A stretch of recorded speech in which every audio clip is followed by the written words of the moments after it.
Amigas y amigos, seguimos en nuestra reflexión un domingo más. El domingo anterior terminamos con esa lección que había en los textos sobre la superación del narcisismo hacia una madurez que es la alteridad, la capacidad de decidir en la línea de los demás, saliendo de uno mismo, ¿no? Ese es el tema. Y esa temática está detrás también de los textos de hoy, educativos, van a fondo. El primer texto de hoy es sacado de quizá uno de los libros más largos del Antiguo Testamento, el llamado Eclesiástico, a partir de la versión griega de los 70, porque está en el hebreo, pero este texto lo sacó la versión latina, la Vulgata, lo sacó de la versión griega de los 70. Por eso no está en el canon judío, porque no acepta el canon que está en el griego, ¿no?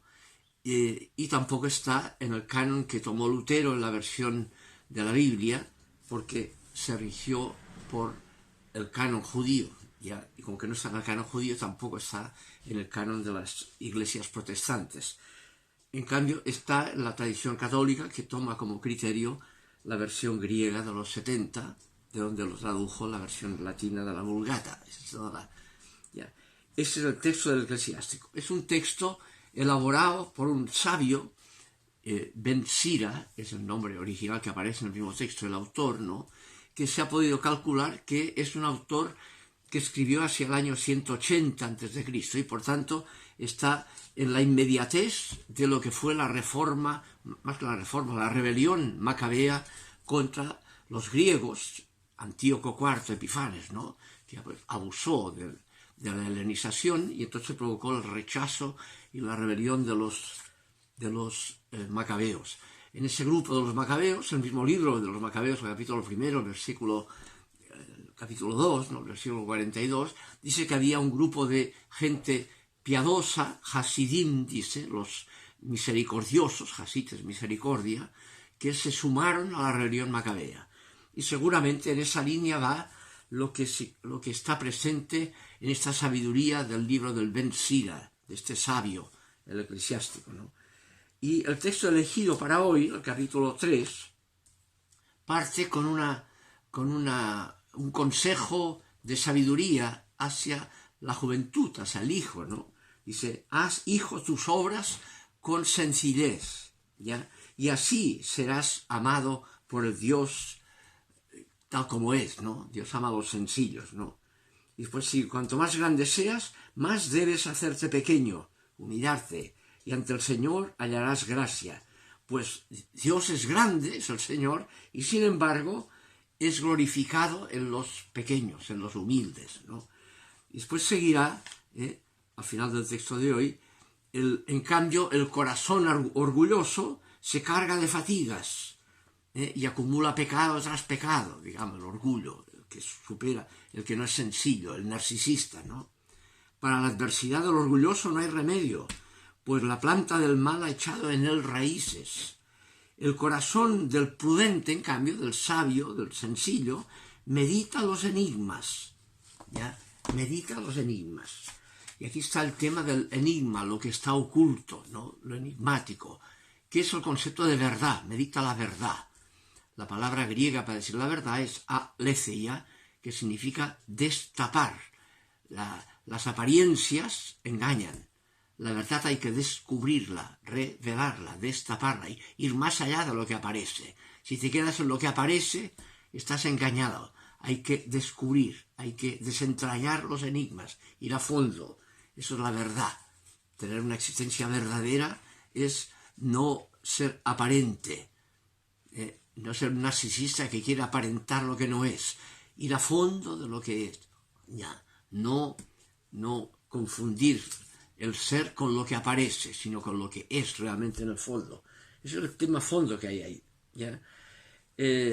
Entonces, en esa línea del eclesiástico, de este texto de sabiduría, se ubica también la continuación del capítulo 12 del libro a los Hebreos, que sigue como lo dejó el domingo anterior, ¿no? Más adelante, en versículos siguientes, el versículo 18 en adelante, ¿no? Y entonces ahí contrasta, es un texto bien importante, ¿no? Contrasta la antigua alianza o antiguo testamento, representado por la Torá, entre paréntesis, el libro anterior del Ben Sira, identifica la Torá con la sabiduría. La Torá hay que descubrir, ir más allá de las apariencias de la ley, ir a su verdad de fondo, ser sabio, no regirse por la apariencia. Y eso será importante en los dos textos de hoy que siguen. Primero, el texto de los Hebreos, en que dice, también sabiamente, no os habéis acercado a una realidad sensorial, la que aparece, las apariencias, sino que os habéis acercado a la verdad, a lo que va más allá de lo que aparece, dice. Y después vendrá, y eso que aparece sensorial es el ejercicio de lo fastuoso, el Dios del Sinaí, de truenos y relámpagos, que produce temor. Por eso el versículo 21, aunque no se lee hoy en la lectura, pero está ahí, de Hebreos 12, 21, dirá que Moisés exclamó, estoy espantado y temblando, un Dios que espanta y hace temblar, temible, el Dios de la antigua alianza. Si no cumples la Torá, te llega el rayo, ¿ya? Y entonces aquí Hebreos corrige, la carta a los Hebreos, a los que siguen la Torá, para ir a fondo, a la verdad, no quedarse en las apariencias engañosas de un Dios lejano y castigador. Y dice el versículo 22, que se lee hoy también, vosotros, en cambio, os habéis acercado al monte Sión, a la ciudad de Dios vivo, es un Dios vivo, la Jerusalén celestial, y a miríadas de ángeles, reunión solemne y asamblea de los primogénitos inscritos en los cielos. Todo un tema que no pone el temor, sino que pone la comunidad, la asamblea gozosa de los que están en Dios, ¿no? Y termina así, dice, os habéis acercado a ese Dios, llegado a la consumación en Jesús, que es el mediador de la nueva alianza. Y contrasta la antigua alianza, un Dios lejano y castigador, con la nueva alianza representada por Jesús, el Nazareno crucificado. Ahí se revela realmente lo que Dios es, la verdad de Dios. No están las apariencias de poder que hacen temblar, digamos, y que da el mal ejemplo a que en el mundo creemos que cuanto más poder tienes y más atemorizas a los demás, más vales. No, el valor y la sabiduría va por la sencillez, no por la apariencia orgullosa, por el poder orgulloso. Dios es cercano, no lejano y castigador. Eso es antigua alianza. La verdad, ir más allá de la antigua alianza, la nueva alianza, la auténtica, está en la cercanía de Dios. Descubre que Dios es cercano. Descubre que Jesús muestra quién es Dios. Aquel texto que hemos citado diversas veces de Juan 8, ¿no? Cuando levanten a Jesús al crucificado en la cruz, conocerán que yo soy. Dios identificado con una víctima atropellada. Tan sencillo como eso, tan marginado como eso. Por tanto, donde hay víctimas, ahí está Dios. No donde hay poder orgulloso que produce víctimas. Eso es falso, es apariencia engañosa, no es la verdad, no es lo que está en el fondo de la realidad, ¿ya? Y es el llamado a la verdad, a descubrir, revelar la verdadera identidad de la trascendencia divina. En esa línea se entiende que en la tradición de la Nueva Alianza, el evangelio más antiguo, el de Marcos, que con que es el más antiguo, no tiene todavía elaborado la teología de los sectos de infancia que elaborará más tarde Mateo y Lucas, como tampoco tiene las apariciones que elaborará también Mateo y Lucas y Juan después. No está en Marcos, es el más antiguo. En cambio, en Marcos irrumpe Jesús directamente, ¿no? Y lo vincula con el bautismo de Jesús en el Jordán, y dice el texto en Marcos capítulo 1, versículo 14, que una vez Jesús hubo sido bautizado en el Jordán, una vez hubo salido del agua y tiene esa irrupción del Espíritu de Dios que penetra en él, y Dios dice, este es mi Hijo muy amado, escúchenlo. Entonces se fue de de Judea, del Jordán, a Galilea, a anunciar la buena nueva, dice el texto, el Evangelion, la buena noticia. Y pone ahí en boca de Jesús cuál es esa buena noticia, que es la nueva alianza. Y dice, ha llegado el momento, el kairos, ¿no? El momento de los que hubo, ¿no? En que el reino de Dios se ha acercado, en pasado, engiken, se ha acercado a toda la gente de la calle. Es decir, ese Dios que en la antigua alianza es lejano y castigador, que atemorizaba a Moisés y al pueblo, ¿no? El Dios del poder aterrorizador, ¿no? Ha llegado un momento de descubrir que la verdad de ese Dios es otra, que esa apariencia es engañosa. Dios, en su verdad, es cercano, no lejano y castigador. Tan cercano que está identificado con un crucificado. Es cercano a todas las víctimas, a los que parecen despreciados por el poder mundano. Son víctimas, no son poderosos que ganan, sino son víctimas que son sometidas a ese poder que arrasa con ellas, ¿no? Y dice el texto de Marcos 1:14, por tanto ha llegado el momento en que el reino de Dios se ha acercado a toda la gente de la calle. Y por lo tanto dice, cambien de mentalidad, conviértanse. Esa mentalidad de antigua alianza de que Dios lejano y castigador no corresponde a lo que Dios es. Cambien esa mentalidad, metanoeite, dice el verbo, ¿no? Griego. Cambien de esa mentalidad y crean en esta buena nueva, Evangelion, en esta buena nueva de que Dios es cercano a toda la gente de la calle. Es el Padre que acoge. Descubre eso, esa es la verdad, y deja que eso motive tu libertad en la línea de lo que eso significa. El descubrir que somos objeto de la cercanía de Dios nos hace decidir en cercanía, en alteridad cercana, no orgullosamente por encima de los demás, sino a nivel de los demás, sobre todo los más sencillos, en forma simple. Y esa es nuestra verdad, lo que nos hace ser en la línea de lo que Dios es, cercanos a toda la gente de la calle, ¿ya? Y es por eso que en esa misma línea el texto de hoy de los evangelios toma del evangelio de Lucas el capítulo 14, ¿ya? El capítulo 14, en el versículo 1 ya pone el escenario en el cual quiere poner la sabiduría, la verdad de fondo.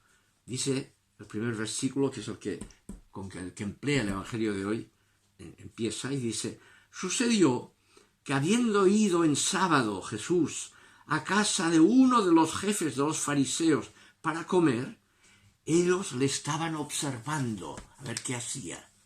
Lo invitan a comer a casa de un jefe de los maestros de la Torá, representantes de la antigua alianza, y lo miraban a ver qué hará, porque saben que él está en otra onda, quieren pillarlo en esa transgresión de la antigua alianza, la antigua Torá, ¿ya? Y entonces, una vez ubicado en eso, narra, el texto sigue, del versículo 7 en adelante, dice, notando Jesús cómo los invitados elegían los primeros puestos, los que valen, los que creen que valen más porque están en el centro, ¿no? Les dijo una parábola. Cuando seas convidado por alguien a una boda, no te pongas en el primer puesto, no sea que hayas sido convidado por él otro más distinguido que tú, y viniendo el que os convidó a ambos, te diga, deja el sitio a este, y entonces vayas a ocupar avergonzado el último puesto. Al contrario, cuando seas convidado, vete a sentarte en el último puesto, de manera que cuando venga el que te convidó, te diga, amigo, sube más arriba. Y esto será un honor para ti delante de todos los que están contigo a la mesa, ¿ya? Y saca la conclusión, la sentencia. Pone un texto de sabiduría normal. Dice, no te conviene eso, Los primeros serán los últimos serán los primeros, terminaba el domingo pasado, ¿no? No te conviene esa actitud. Ponte sencillo al final, porque el narcisismo molesta a la gente. Hace que salgan de ti, que no te valoren. Lo que valoran es la sencillez. Sé sencillo, no seas pretencioso. Y termina, porque todo el que se ensalce será humillado y el que se humille será ensalzado. ¿Ya? La lección de sabiduría, ¿no? busca la sencillez, no el orgullo. No te conviene el orgullo, ¿ya? No te conviene porque te aísla. Y lo que vale en la vida, la verdad del ser humano, es la relación en alteridad. No ser yo a costa de los demás. El poder vence, ¿ya? Pero no convence.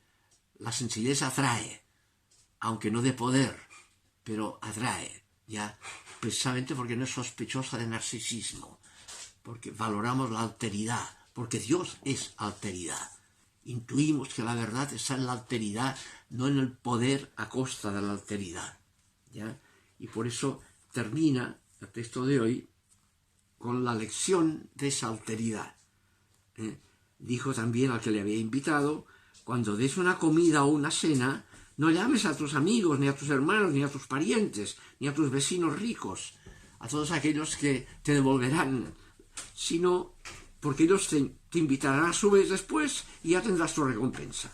Cuando des un banquete, llama a los pobres y a los lisiados, a los cojos, a los ciegos, la lista de lo que vale la pena como tema de misericordia en Mateo 25, ¿no? Lo que han hecho a uno de estos, los últimos de todos, ¿no? Así, a mí me lo hicieron. Esa es la verdad de la existencia. No es el poder que se impone, es la alteridad. Lo que habrá valido, en definitiva, es la misericordia, no el poder a costa de la misericordia, ¿ya? La alteridad. Y entonces da la lección de que la sabiduría está en la alteridad, porque Dios es cercano a toda la gente de la calle. No es un poder castigador que hace temer, ¿ya? Dios es amor y descubrir eso suscita éticas de amor como consecuencia. Ojalá podamos reflexionar este tremendo correctivo que hay, que representa la novedad de la nueva alianza, el evangelio, la buena nueva, la verdad de la existencia. Que estén bien.